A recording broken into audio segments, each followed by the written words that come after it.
am back. What it do, baby? Vibes, 263, hometown chillin', steaks I'm grillin', melanin drippin', smoking I'm trippy, the hookah, the shorty with the big ass twerking, got the city on lock. Genie type of pockets making video thought, turn your wife into a hoe, I done seen it a lot, and you ain't got no money, Uncle Phil hit the dot, blah blah hit the spot. What's going on, people? Welcome back to another episode of the First Two Show. It had been too long, too long. Adrian, what's up, my man? Hey, can we still say Happy New Year? Because we're now in February, man. But I last saw you last year. But yeah. I think we can. Happy New Year, bro. And it's good to be back. Definitely, bro. It's good to be back, and we've missed a lot. But where can we start? You know, the Premier League title race seems to be back on. The race for the top four seems to be heating up. You know, good times in the Premier League.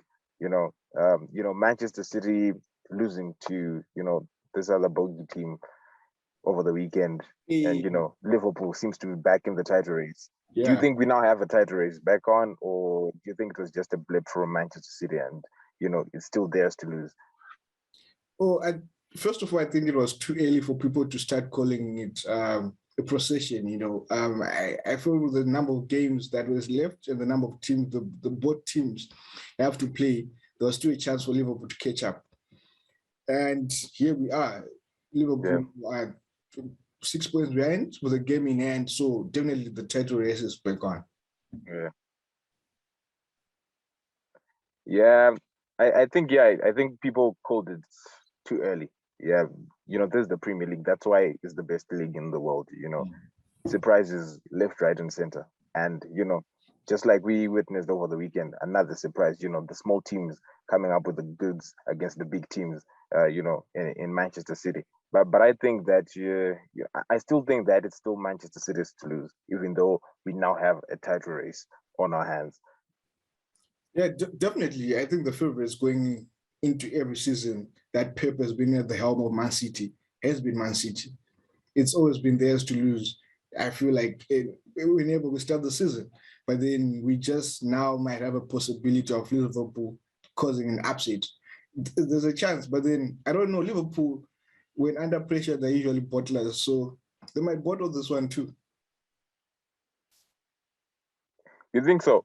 I personally think that if Liverpool were to somehow win it, we wouldn't really say that they've caused an upset, because Liverpool, if we are really looking at all the other 18 teams in the Premier League, rather 19 if we're including Liverpool.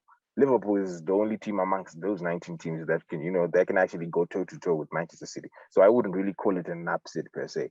But then, at least we have a title race back on our hands. And let me put you back on the spot now. Who do you think is going to win it, and who's your money on?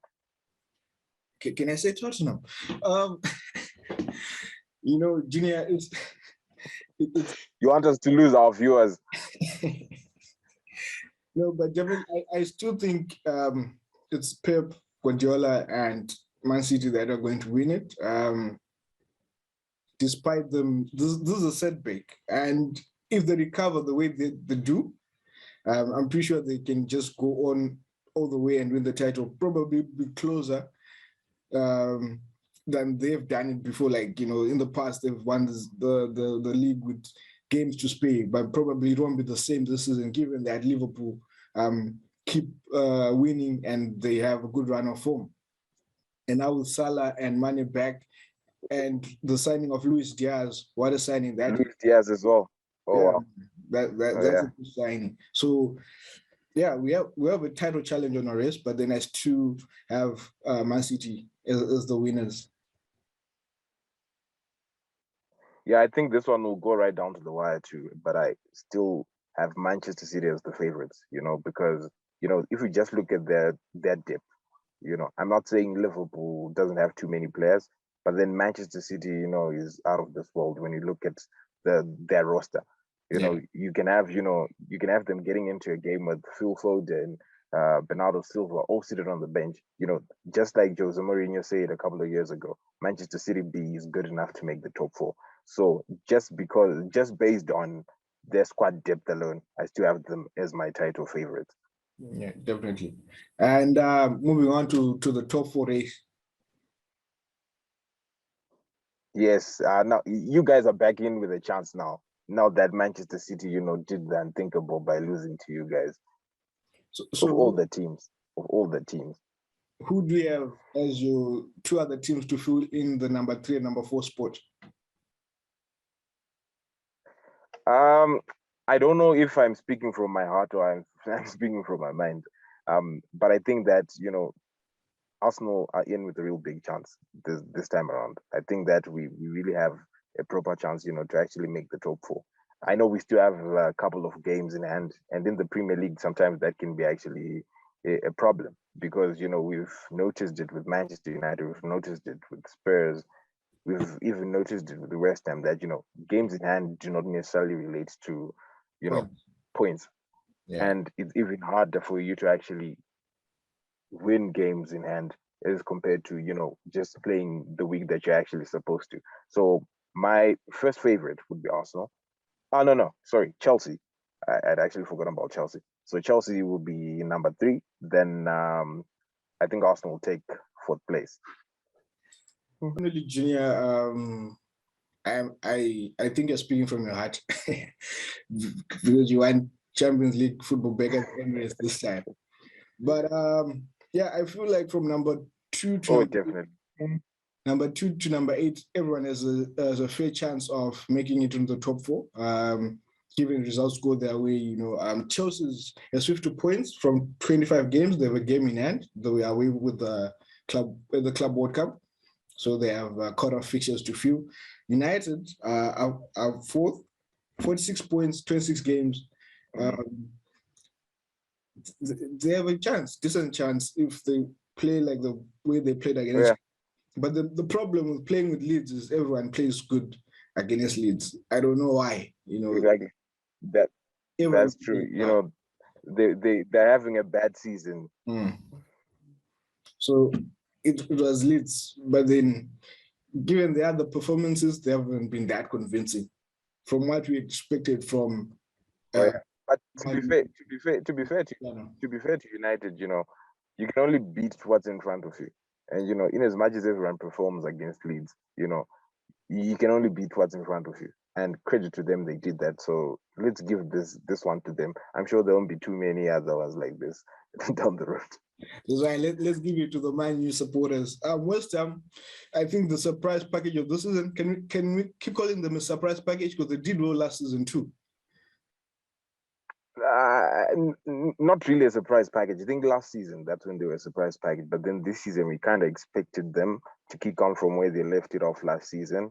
Maybe Wolves would be my surprise package of the season because with Nuno Espirito Santo leaving, no one really expected the new manager to actually kick on from there. And with the team, the new signings, Jose Sa, and even Raul Jimenez coming back from injury, people didn't really give them a chance, So I think the top 8, the position that they're actually in right now, is a big achievement, If you had given that, to the Wolves fans at the beginning of the season, they would have chopped off your hands, and taken it.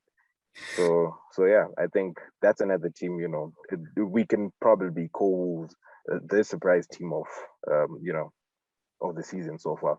Yeah, definitely. I think with the Premier League, every once in a while we have a mid-table team that performs. I remember there was an era where Everton was fighting for the top 6.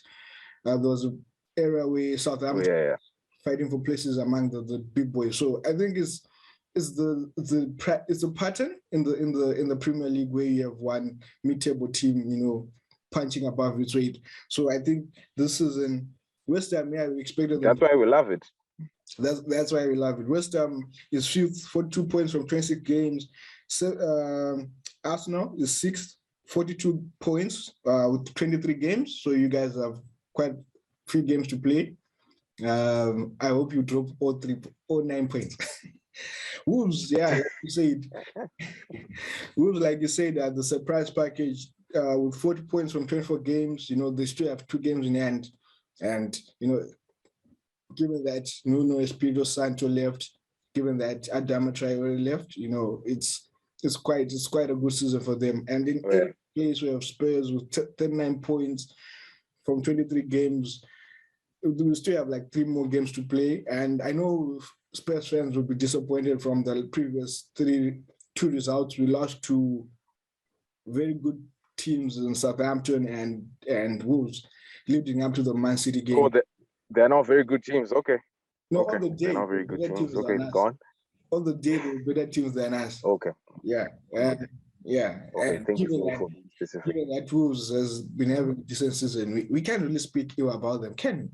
But then, yeah, from number 2. Now we can't really. But then you'd expect, you know, Spurs to win against the Southampton, especially at home.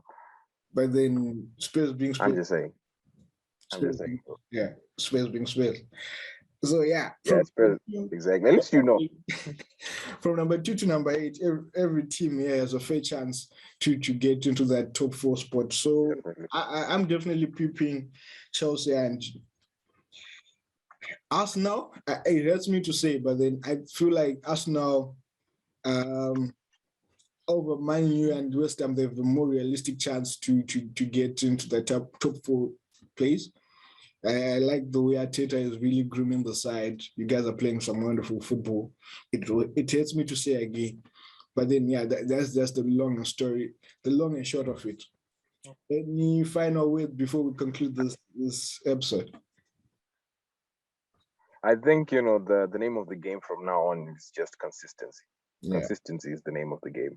Whoever is going to get, that 4th spot just has to be consistent. I think Chelsea have 3rd pretty much sealed, and I think they do have the squad depth, you know, to get over the line. So I think the 4th position now, that's the key. And I think, you know, looking at Spurs, looking at Arsenal, even Manchester United, as well as Wolves, but I don't think Wolves actually make it. I think consistency is the name of the game, and I think they'll fade away, you know, particularly because they're still in the Europa League and, you know, they're still fighting on too many fronts. If you look at Arsenal, all they have now is the Premier League. If you look at United, all they have is the Premier League and the Champions League. But I expect them to be knocked out soon. Yeah. But so you know, so it's one of those when, as far as United is concerned. So I feel like Arsenal and United, as well as Spurs even, have got a bigger chance, you know, to make it to the top 4. And consistency is the name of the game now from here going forward. Definitely would love to hear your predictions right down there in the comments. Maybe Junior is wrong. I hope he's wrong, because we don't want to see Arsenal big in the Champions League. But, you know, I'm never wrong, you know. You know, if we were keeping score of, you know, our predictions, yeah, I'm pretty sure, you know, I've got like a 10-0 lead or something like that.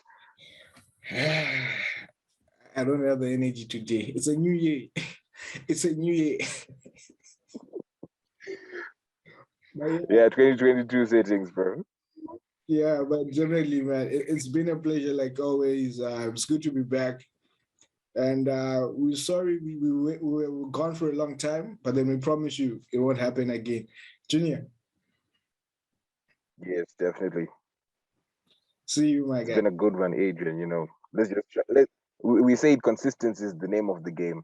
We also need to try to be consistent, you know, as far as the episodes are concerned. All we have to do is promise. We promise to be consistent, guys, going forward. And yeah, let us hear your predictions down below. Don't forget, but it's kind of been too late to join our Fantasy Premier League league now, is it? You know, maybe you can come in with an outside chance. Peep one of. Yeah, it's kind of too late because you know, I think I'm already on my way to winning that that league. So it's too late for newcomers now. It's like, ladies and gentlemen, this has been the first show. Junior, my guy. I'm out. Adrian, it's been good. Hometown chillin', stay